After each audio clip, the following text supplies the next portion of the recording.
আসসালামু আলাইকুম এভরিওয়ান, কেমন আছেন আপনারা সবাই? আশা করি অনেক ভালো আছেন। Welcome to my channel Disha's diary. আবার ফিরে এলাম আপনাদের মাঝে আরও একটি নতুন বুক রিভিউ ভিডিও নিয়ে। আর আজ আমি যে বইটি রিভিউ দেবো সেটি হচ্ছে একটি থ্রিলার বই। বইটির নাম হচ্ছে 1952, নিছক কোনো সংখ্যা নয়। লেখক মোহাম্মদ নাজিমউদ্দিন। প্রথম প্রকাশ ফেব্রুয়ারি 2014, প্রকাশনী বাতিঘর প্রকাশনী। প্রচ্ছদ সিরাজুল ইসলাম নিউটন। পৃষ্ঠা সংখ্যা 414, মুদ্রিত মূল্য 450 টাকা। আর জনরা হচ্ছে থ্রিলার।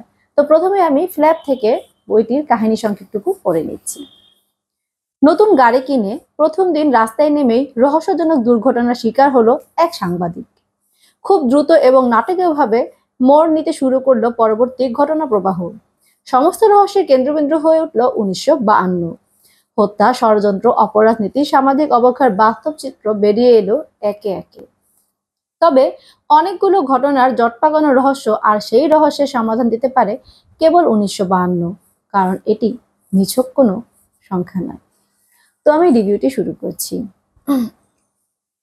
এই বইটির মুখ্য চরিত্র হচ্ছে একজন সাংবাদিক, সাইম মোহাইমেন, ও তার বন্ধু গোলাম মাওলা। সাংবাদিক সাইম মোহাইমেন গাড়ির প্রতি খুব শৌখিন।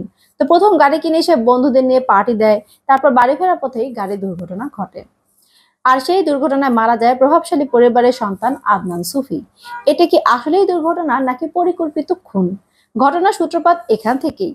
এরপর লেখক একের পর এক ঘটনা সাজিয়ে লিখেছেন এক টান টান রুদ্ধশ্বাস ঘটনাবহুল থ্রিলার।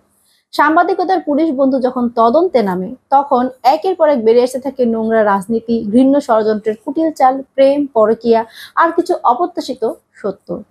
সত্য অবধি পৌঁছতে দুই বন্ধুকে নানা রকম সংঘাতের মধ্য দিয়ে যেতে হয়েছে।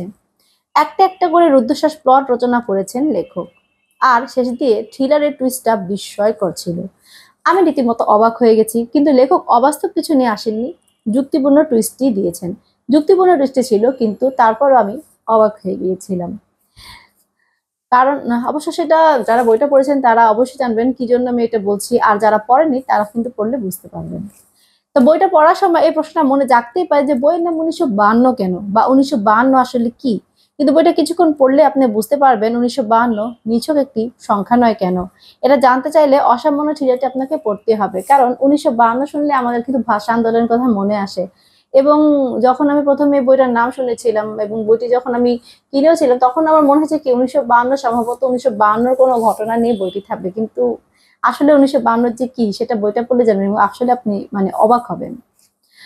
আর কি নেই এই বইটায়? প্রেম, পরকীয়া, বিরহ, ত্যাগ, ভাই বোনের অগাধ ভালোবাসা, প্রেমিকার প্রতি প্রেমিকের দায়িত্ববোধ, অনুশোচনা, পিতার মমত্ববোধ, ক্ষমতার লোভ আর সেটার অপব্যবহার, রাজনৈতিক চক্রান্ত, আর সবচেয়ে বড় যে ব্যাপারটা রয়েছে সেটা হচ্ছে বর্তমান সমাজের অন্ধকার জগতের সাথে তরুণ প্রজন্মের বাস্তব চিত্রের প্রতিফলন, যেটা অ্যাকচুয়ালি বর্তমানে বেশি হচ্ছে।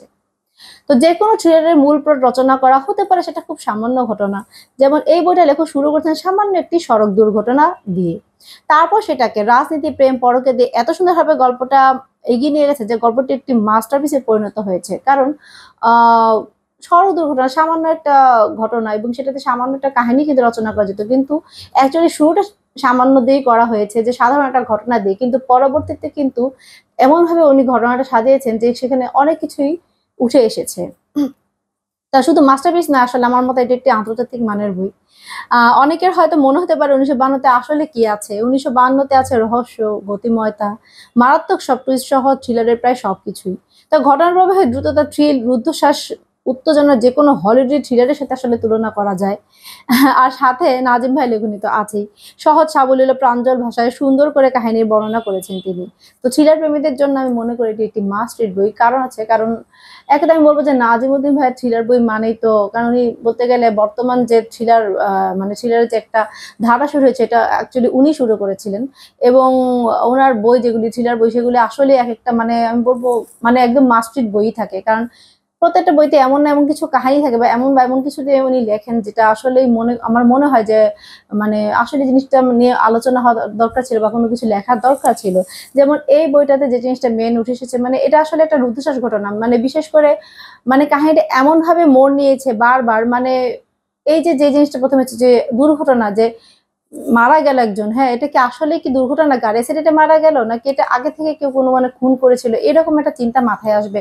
তো তখন সেই রহস্যটা সমাধান করার জন্য মানে যেরকম ভাবে কাহিনীটা এগিয়েছে এবং কাহিনী এগুলোর মধ্যে সবকিছু মানে উঠে এসেছে বর্তমান সমাজের, এবং যে জিনিসটা বেশি মানে ইম্পর্টেন্টলি মানে আমি বলবো যে উঠে এসেছে সেটা হচ্ছে বর্তমান যে তরুণ সমাজের যে অবক্ষয়টা, অ্যাকচুয়ালি এইটা কিন্তু বর্তমানে আসলে অনেক বেড়ে গেছে এবং দিন দিন এটা আসলে বেড়েই চলছে। যে তরুণ সমাজের যে অবক্ষয় হচ্ছে আসলে এটা ঠেকানোর কিছু নেই, কারণ বর্তমানে হয় কি যে বাবা মারা অতটা সময় দেয় না সন্তানদেরকে, এবং সময় দিলেও তারা অতটা সুন্দর করে শিক্ষা দিতে পারে না। মানে সেই রকম মানে বাচ্চাদের সাথে সেরকম ভাবে যেটা কিছু মানে বোঝাবে বা বাচ্চাদেরকে যেটা ভালো জিনিস শেখাবে সেটার অভাব রয়েছে। যে কারণে এখনকার বেশিরভাগই তরুণ সমাজের মধ্যে আমি যে জিনিসটা খেয়াল করেছি যে বেশিরভাগই কিন্তু একটু মানে অভদ্র টাইপেরই বেশিরভাগ মানুষ, মানে তারা আসলে কোনো কিছুকে কেয়ার করে না। এখন আমার কথা হলো কেয়ার না করা বা এই একটা বয়স থাকে যেটার মধ্যে একটা ড্যাম কেয়ার ভাব থাকে সবারই, কিন্তু তার মানে এই না যে ড্যাম কেয়ার ভাব আছে বা আমি কোনো কিছুকে পড়া করি না তার মানে এই না যে আমি বেয়াদব হয়ে যাবো বা অভদ্র হয়ে যাবো। কিন্তু এই জিনিসটা বেশিরভাগ মানে এখন যারা মানে সবাই তো আর খারাপ না, অনেকেই আছে ভালো, এখনকার অনেক তরুণরা অনেক ভালো ভালো কাজও করছে, কিন্তু কিছু কিছু আছে যারা এরকম করে এবং তারা উল্টাপাল্টা কাজ করে এই ড্যাম কেয়ার ভাবের জন্য। আর যে জিনিসটা আরেকটা আছে যে মানে এই একটা ঘটনা দিয়ে না মানে সবকিছু মানে মানে একটা সাধারণ ঘটনার পরে সবকিছু এখানে সুন্দর করে লেখক মানে মানে একটা যে প্লট রচনা করছে, সাধারণ প্লট থেকে শুরু করে সেখানে সমাজের অনেক কিছু নিয়ে তুলে ধরেছেন এবং সবকিছুই কিন্তু মিক্সড ছিল, মানে এমন না যে কোনোটা অপ্রত্যাশিত মনে হবে যে কি ভাই এই জিনিসটা তো দরকার ছিল না, এটা কেন দিল, সেরকম কিছু ছিল না। আর বিশেষ করে যে জিনিসটা মেইন যে ভিলেন মানে সেটা যখন বের হয় আসলে ওখানে আসলে মেইন টুইস্টটা ছিল যে কারণ এমন একজন মানুষ ভিলেন যে যেটা কথা হয়তো আপনি ভাববেনও না যে সে ভিলেন। হ্যাঁ অ্যাকচুয়ালি ইচ্ছে করে আমার মনে হয় যে লেখক এখানে সেটা মানে ইচ্ছে করে ভিলেনকে অতটা হাইলাইট করেনি, কারণ আহ ওটাতেই তো মজা ছিল যে শেষের দিক দিয়ে গিয়ে মানে আপনি অবাক হবেন যে আরে এ ভিলেন ছিল কিন্তু আমি তো ভাবিনি যে ভিলেন হতে পারে। এই জিনিসটা আমার সাথে হয়েছে এবং ওই জিনিসটা আমার কাছে ভালো লেগেছে যে আসলে যে এমন না যে যাকে ভিলেন মনে হবে বা যে করতে পারে সম্ভাব্য আমরা মনে করি সেই যে ভিলেন হবে এমন কোনো কথা না, এমন কেউ ভিলেন হতে পারে যাকে আসলে আমরা সন্দেহই করিনি, ঠিক না? কারণ মানুষকে দেখে তো আর বোঝা যায় না যে কে খারাপ বা কে ভালো। তো এখানে এই জিনিসটা এসেছে তো আমার কাছে ভালো লেগেছে, যেরকম তরুণ সমাজের অবক্ষয় দেখানো হয়েছে বা একটা মানে বাস্তব যেটা চিত্র দেখানো হয়েছে বর্তমান সমাজের বা যা যা হয়, এবং এগুলি সব মিলে যে একটা সুন্দর একটা থ্রিলার কাহিনী, টান টান উত্তেজনাপূর্ণ কাহিনী, এটা আসলেই সেটা ছিল এবং আমার কাছে অনেক বইটা অনেক ভালো লেগেছে এবং আমার মনে হয় থ্রিলার প্রেমীদের কাছে বইটা অবশ্যই ভালো লাগবে। আর থ্রিলার প্রেমীদের অবশ্যই বেশিরভাগ আমার মনে হয় থ্রিলার প্রেমীদের মধ্যে বেশিরভাগ সবাই বলতে গেলে নাজিমুদ্দিন ভাইয়ের বই তো পড়েছেনই, তো তারা জানেন। তো আমি বলবো যে এটা আসলে একটা মাস্ট রিড বই, আপনারা বইটা পড়ে দেখতে পারেন। আর বইটার প্রচারে মানে সরি মানে বইটার প্রোডাকশনের কথা যদি আমি বলি তাহলে আমি বলবো যে বইটার বাতিঘর প্রকাশনের প্রোডাকশন যেমন হয় এখানে 1952 নিচু কোনো সংখ্যান একটা গাড়ি ছবি, গাড়ি দুর্ঘটনার কথা কিন্তু বলা যায়, গাড়িটা কিন্তু ইম্পর্টেন্ট, আসলে বইটার মধ্যে গাড়িটার অনেক ইম্পর্টেন্ট ভূমিকা আছে সেজন্য গাড়ির ছবিটাই প্রচ্ছদে দেওয়া হয়েছে। আর হ্যাঁ বইয়ের পৃষ্ঠাগুলো সুন্দর আছে। আমার বই কিন্তু সবসময় আমি বলেছি যে আমি বই অনেক যত্ন করে রাখি তাই বই সুন্দরই থাকে। কিন্তু হ্যাঁ মানে যেরকমটা পেয়েছিলাম সেরকমটাই আছে এবং সুন্দরই আছে। বাতিঘরের প্রকাশনী আসলে কিছু বলার নেই, কারণ বাতিঘর প্রকাশনের বই তো আমার মনে হয় কমবেশি সবাই পড়েছে, যারা থ্রিলার বই বিশেষ করে তারা তো অবশ্যই পড়েছে, কারণ বাতিঘর থেকে মূলত বেশি ভালো ভালো থ্রিলার বই এবং অনুবাদ বইগুলি বের হয় এবং আগে বিশেষ করে তো বাতিঘরই ছিল, এখন অবশ্য অনেক আরো নতুন নতুন প্রকাশনী এসেছে যারা সুন্দর সুন্দর থ্রিলার বই বা অনুবাদ বই বের করছে, কিন্তু প্রথম দিকে অ্যাকচুয়ালি শেয়ার প্রকাশনী এরপর বাতিঘরে ছিল। তো প্রোডাকশন ভালো আছে এবং বইটা কিন্তু আসলে সুন্দর, আমি মনে করি যারা থ্রিলার প্রেমী, যারা থ্রিলার পড়তে পছন্দ করেন, টান টান উত্তেজনা পূর্ণ যদি কোনো মানে থ্রিলার পড়তে চান তাহলে অবশ্যই এই বইটা পড়ে দেখতে পারেন। তো চমৎকার একটা বই রিভিউতে আমি দিয়ে দিলাম, এখন আপনারা পড়া শুরু করে দিন। Happy reading. তো দর্শক আজ এই পর্যন্তই, ভিডিওটি ভালো লাগলে প্লিজ প্লিজ প্লিজ আমার চ্যানেলটি সাবস্ক্রাইব করবেন আর বেশি বেশি করে লাইক কমেন্ট শেয়ার করবেন, কারণ আপনাদের ভালোবাসাতেই আমার চ্যানেলটি এগিয়ে যাবে আর আমি ভালো ভালো সুন্দর সুন্দর নতুন নতুন আরো কন্টেন্ট নিয়ে আসার জন্য উৎসাহ পাবো।